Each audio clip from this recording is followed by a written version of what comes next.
Self-reflection is the ability to go back on past moments or present moments and see where you are and where you want to go, and it allows you to be more aware, more self-aware of yourself. The reason why this is so deep in your daily life is because without it, you will not even know yourself as much as you need to. When you do this practice, it will allow you to fully understand yourself more. And I'm going to give you questions so you can practice this in your daily life. You're going to write them down, you're going to reflect over them, and you're going to learn more about yourself. So, number one, what do I want, not what others want? So, you really have to dig deep into this one. What do you truly want? And you need to write this down. What do you truly want? Go into so much detail with this. Write it on a piece of paper, write it down. What do I truly want with my life? What do I want? What are my goals? What are my aspirations?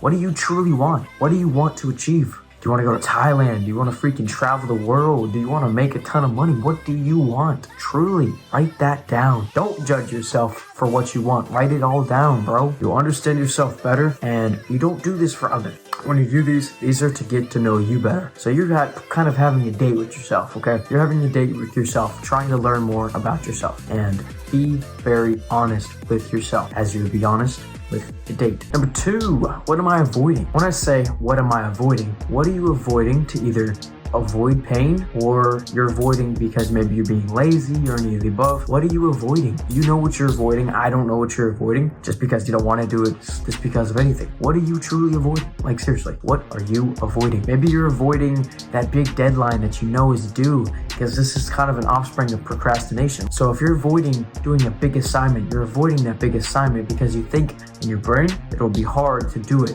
and you want to avoid avoiding things, because when you avoid things and don't go at it head on like you should, then it really makes us weak, because we need to attack everything. We must attack everything with some grit, with some freaking confidence. And if we don't, and if we avoid it, it's gonna be bad for us, because we'll have regrets the next day. Oh man, I didn't really finish that yet, did I?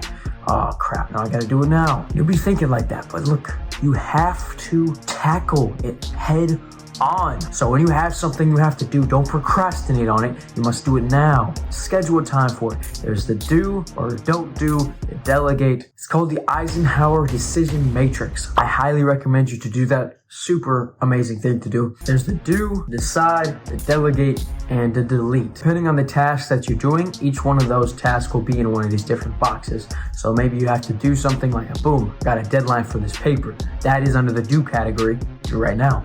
And then decide. If it's under decide, you schedule the time for it. So schedule the time that you need to do it. Number three, so the delegate, that means you give it to someone else to do it. So maybe you don't like to cook, so you hire a freaking cook. Or maybe you don't like to look at your email, so you hire a VA, a virtual assistant from some foreign country, and have them do it for you. Pay them $5 an hour. Boom. Next one, delete. So smoking or any of those things that you don't think is beneficial to your life, delete it. Get rid of it. It's done. You don't need it. Our time is so precious, and we can't waste it doing stupid things. So don't avoid things, because if you avoid things, they'll come back to bite you right in the freaking butt. Number three, what am I most grateful for? Like truly, what are you most grateful for? You need to be waking up with this freaking joy, this audacity. Thank you, God, for another day. I woke up today. Some people don't have that freaking luxury. Thank you. I'm so very grateful today because of that. And if you're not grateful, so you're not grateful for freaking waking up today, dog? Really? Be grateful for today.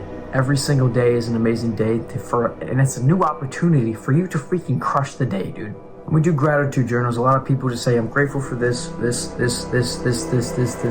really, are you really grateful for that? Think deep down and don't just put the first thing that pops in your head. Because yeah, you're probably grateful for it, but you don't really appreciate it too much. So kind of really think deeply on this and find out what you're really grateful for. Number four, what am I afraid of doing? So when you write this down, what you're afraid of doing, this will allow you to understand yourself more. What am I afraid of doing? What are you scared of? So when you write this down, write down what you don't want to do because it just seems scary. This may mean to start speaking on camera, start speaking to a random stranger, start speaking to girls. It may be any of that. So what are you afraid of doing? Truly, write that down and take action steps to do it. You're like, oh crap, Luke, I knew you'd say that. Yes, take action steps to face your fears, because that is how you grow. That is how you learn. You face your fears, bro. Number six, Who am I? Truly, I know who I am. I am a child of God. And I am Luke Bosshart. This is me. I know who I am. Do you know who you are? Truly. What values and beliefs do you hold that make you who you are? What experience have shaped you to make the woman or the man that you have become today? What has shaped you to become where you are at today? What has it? What has it been? What I encourage you to do for the next 6 months, really dive deep into who you are. Go on nature walks, explore, try new things. Write down what you've done in the past that has helped you out. Really go deep into finding out who you are. Yes, you. Find out who you are. Write it down. Take daily reflection notes. What happened today? What are you grateful for? So I actually have a daily reflection template down below. I will link it for you, absolutely free to you, and it will allow you to learn how to reflect from your day. Okay, it'll learn how to reflect. So it includes gratitude, 3 challenges faced, stuff like that. And I'll include that absolutely free. This will allow you to reflect on your day, and it will allow you to understand who you are truly day by day. Number 7, what are my authentic goals in life? What do I truly want to achieve? This goes back to the first question, but this is going deep. What are the goals that you have? The big freaking goals. Yes, we have what you want in life, but what are your big goals, dude? What are your big goals? Maybe you want to start making 10K a month. Maybe you want to start your own family when you're 25.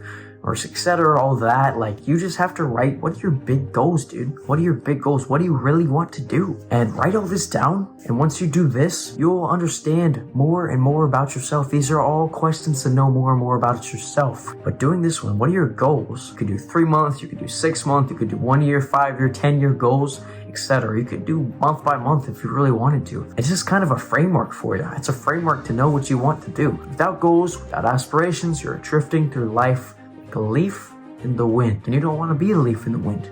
You want to be you, a rock that just stands there. Life can try to smack you around, but you're just gonna stand there. You're gonna stand there anyway. Stand still, stand like a rock, stand firm, no matter what life throws at you, because life cannot affect you. You have goals, you have aspirations, and you know what you want to do in your life. You want to become better. There are a lot of societal expectations that people will try to place on you. Oh, you have to go to college. You have to get your degree. Oh, without your degree, you have a less chance of getting a job. Well, tell me why so many of the people that go to college are still unemployed after they graduate and $250,000 in debt. Tell me how that is smart. Now, I'm not saying don't go to college. What I am saying, though, is go to college if you truly need to. Doctor, therapist, stuff like that. Go to college for that stuff, dude. If you're going to college for gender learning, just get the heck out of here, bro. Get out of here. To be honest, you're wasting your money if you do that. And I'm under the impression that you don't want to waste your money. I'm here to help you out, bro. You don't want to do that. Like, just come on, dude. You can learn mostly everything on YouTube and Google and stuff like that. You don't need to go to college unless you're actually getting valuable education that's going to go into a trade, and you have to do that. If it has to have that college education, then do it. And you truly want to do it. Don't just do it because your parents want you to be a doctor, or your mom or your grandpa. Don't do it if they just want you to be a doctor. If you want to be a freaking doctor, you do that. Don't just do it because everyone else wants you to do it, man. Do it because you want to do it. No one else is in control of you. You are in control of you. So what do you want to do? What are your goals, your aspirations, your passions? Don't let anyone tell you what you are. You define yourself. Number 8. Am I true to my core values? All of us, we need to have 5 core values, at least 5 core values of who we are and who we know we are, and what we don't do, what we do, what we tolerate, what we don't tolerate, etc. So write those down. It's truly sad today. If you were to ask someone, oh, what are your core values, man? They're like, oh, I don't know. That's the problem, bro. You don't know. You don't even know who you are. Who are you, dude? You don't even know who you are. So how are you going to expect to freaking do anything if you don't know who you are? You must have at least 5 core values that define who you are. Without these core values, pretty much you'll just freaking get walked over because you don't have anything to freaking stand on. So no, I don't tolerate disrespect. Boom. That's one right there. And now, because you don't tolerate disrespect when someone tries to do that, you put them in their place because you know who you are. You got those 5 core values. Most people don't have them. So when you do, you are more respected. Number 9, how do I navigate through challenges in my life? How do you actually freaking navigate, bro? When life hits you with a freaking good right hook, how do you navigate that? Do you just quit? Do you succumb to the pain? What do you do? Or do you fight back, dude? Do you fight back and freaking put him with a freaking left hook? What are you gonna do? Are you gonna fight back, or are you just gonna stay there and just freaking take it? Which one are you gonna do, bro? How do you respond to challenges? Are you going to learn from this challenge, or are you going to quit? Which one are you going to do? Because either way, this one or this one, they both define your life. So who are you gonna be? And number 10, what actually brings me joy and fulfillment in my day-to-day life? Maybe it's fitness, maybe it's food, anything. What brings you joy truly? Write this down and use this kind of as a baseline to understand what makes you happy. When you're in in angry states, like negative states, anything like that, what can you do right now to get you in the positive state? Because something that brings you joy will get you in that positive state. So what is it? Write it down. And once you get in those angry states, you can go back to what finds you or what gives you joy, and you can do that. And you'll be in a more joyful state. And that way you won't have to be negative, because once you are negative, you'll go back to the thing that makes you happy. Once you're in that happy state, no one can bother you, man. You're probably a freaking expert at cooking, probably an expert at the sport you play, because that is you. It's who you are. All these questions help understand you more. And I'll see you, warriors, in the next one.